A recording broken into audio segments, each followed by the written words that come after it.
over. Der var jo nogen, som mente, at man skulle helt have undgået at lave de her tegninger, og det synes jeg ikke, man skulle have undgået. Det skal der være plads til. I den anden grøft var der også dem, som mente, at man skulle gøre det endnu mere provokerende og fortsætte med det bare for, fordi man kan. Det synes jeg heller ikke, man skal gøre bare for, at man kan. Altså, vi har jo ytringsfrihed, men vi har jo ikke ytringspligt. Forstået på den måde, man behøver jo ikke at provokere, bare fordi man har lov til at provokere. Så det, jeg synes, der var nogen, der overdrev deres holdning til det. Ja. Ja, det var helt vanvittigt. men det har de jo lov til, kan man sige, i en eller anden forstand. Men det er jo helt vanvittigt i forhold til det, som vi foretager i Danmark. Så jeg vil sige helt ude af proportioner for det første. Og for det andet synes jeg også, at det var meget lidt respektfuldt over for de millioner af mennesker, som faktisk blev slået ihjel af nazisterne, at man skulle sammenligne med noget som helst med det, der foregår i dag. Så det vil jeg sige, det var helt respektløst.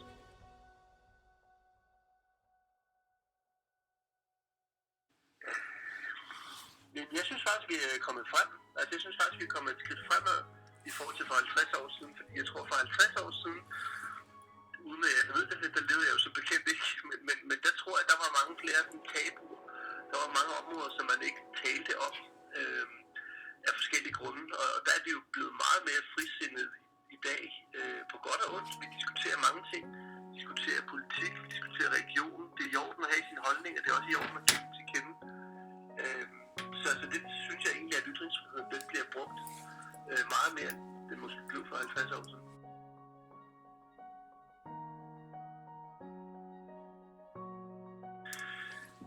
Ja, altså, jeg kan kun svare for mig selv selvfølgelig, hvad jeg oplever.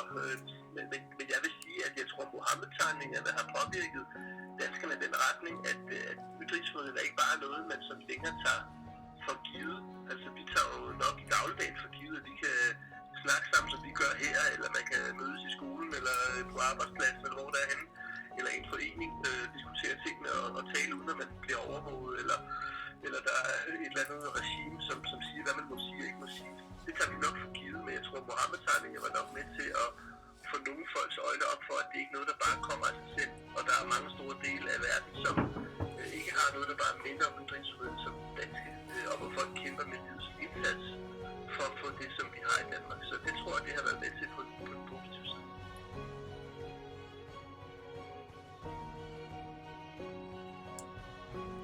Ja, det synes jeg. Altså, jeg synes mange gange, at nogle gange, når folk de bliver personlige, så synes jeg, man går over grænsen. Altså, det er jo ikke noget med, hvordan man er som person i forhold til de holdninger, man så har som politiker. Altså, at man så ligesom skulle have nogle personlige ting hæftet på sig, fordi man har en bestemt holdning. Det har jeg oplevet flere gange. Og det er selvfølgelig en del af det at være i politik, at man ikke bare har nogle holdninger, men man er også en eller anden person, som folk de tænker, at man skal kunne identificere sig med. Men det oplever der engang imellem, at der er kollegaer, som går over stregen. Det må jeg da sige.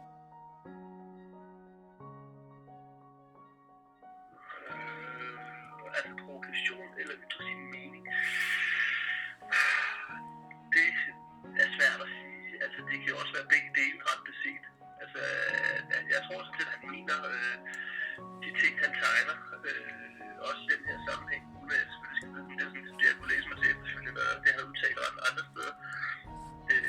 Og så tror jeg, at det at være satiretegner, det er jo også sådan mere eller mindre per definition at skulle provokere, at skulle kunne rykke ved nogle folks opfattelse, og rykke ved nogle grænser, og prøve grænser af. Og så nogle gange så går man ud over grænsen i forhold til, hvad sådan den almindelige befolkning tænker er okay, og andre gange gør man ikke.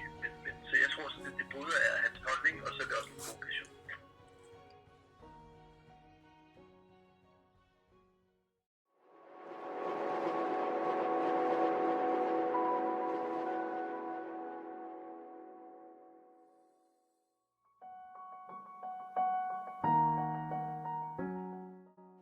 Nej, men det ærger mig, når en satiretegner bliver misforstået, men det kan man ikke altid gardere sig imod.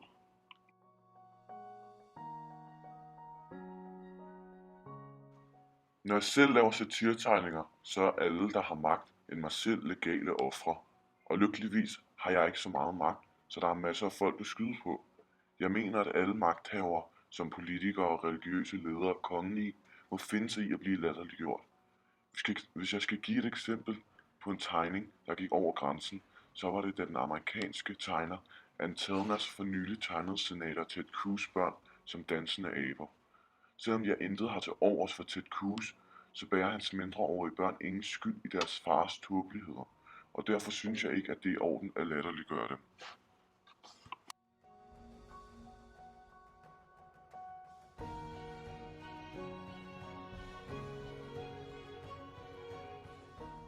Jeg synes, det var virkelig sjovt, at der var så meget hul om hej om de tegninger. Især at danske politikere stod i kø for at fortælle, hvor forfærdelige de var, og at den store Mohammed-tegningsforsvarer og ytringsfrihedsbeskytter Pia Kjærsgaard ligefrem synes tegningerne skulle trækkes tilbage, understreger det enorme hykleri, der hersker blandt vores magthavere. Jeg tror egentlig, de fleste danskere bare trak på skuldrene over tegningerne. Det var mest medier og politikere, som var forarvet. På den måde var det nogle meget succesfulde tegninger. De ramte plet. Politikerne blev sure, og sagens gerne love fik endnu mere opmærksomhed internationalt i den grad.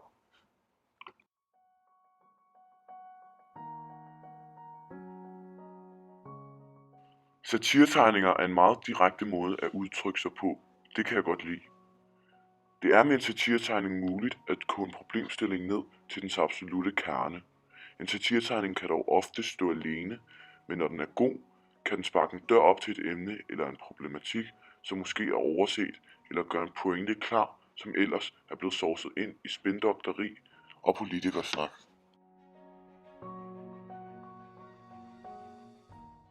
I Danmark har vi jo ret til at udtrykke os, som vi vil, men vi må ikke bryde loven, når vi gør det. Altså sætter loven grænser for ytringsfriheden, og den derfor ikke er absolut, til trods for hvad nogen påstår. Fordi vores ytringsfrihed er holdt i skak af landets love, bliver vores ytringsfrihed også begrænset, hver gang politikerne laver nye eller strammere eksisterende love. Man kan derfor godt argumentere for, at vores ytringsfrihed bliver mere og mere begrænset. For eksempel er det i dag strafbart at ytre sin støtte til terrororganisationer, men hvad er en terrororganisation?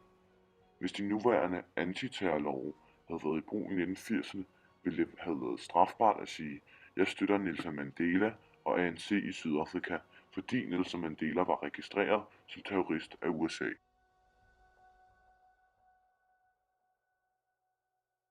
Det kommer an på, hvilke tegninger det er, jeg har tegnet. Men jeg har for eksempel for nylig tegnet en tegning af Lars Løkke, som nogenlunde ligner en, der bliver fristet af en masse ting. Tegningen er et forsøg på at samle alle, eller i hvert fald mange, af de møgsager, som Lars Løkke var forfulgt af i sommeren 2014. Budskabet, som hr. Mogens Lykketoft vil have formuleret det, er, at han er en lille svindler.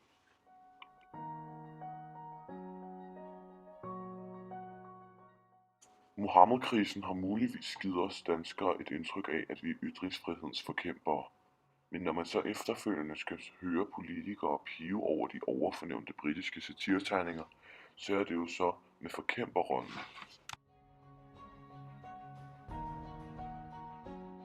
Jeg tror, det er vigtigt at begrænse tegnerens herunder Kurt Vestergaards rolle i Mohammed-krisen. Tegnerne fik stillet en opgave af Jyllandsposten, og de løste den på mange forskellige måder. Flere af dem tegnede faktisk slet ikke Mohammed, men gjorde derimod grin med Jyllandsposten. Prøv for eksempel at se på Lars Reffens tegning og læs dens betydning. Selvfølgelig var andre af tegningerne provokerende, men det er også vigtigt at se på, hvem afsenderen af tegningerne er. Jyllandsposten er ikke en neutral afsender. Avisen havde og har en klar kritisk linje over for indvandrere og til dels også islam, og tegningerne spillede ind i den kontekst. Men når det er sagt, så er Jyllandsposten selvfølgelig i sin gode ret til at offentliggøre tegningerne, og folk, der vil slå ihjel på grund af en tegning, er ikke raske oven i hovedet.